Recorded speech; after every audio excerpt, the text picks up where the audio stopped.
The following exercise is for your chest, your pectorals, that is. You're going to stand close to a wall, about arm's width apart. Your fingertips should be able to touch the wall.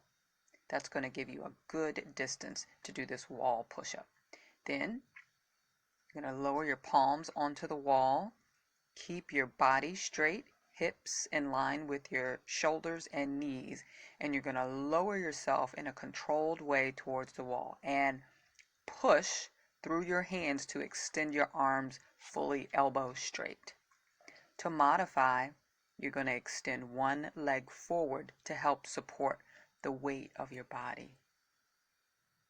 This will make this push-up just a little bit easier for you.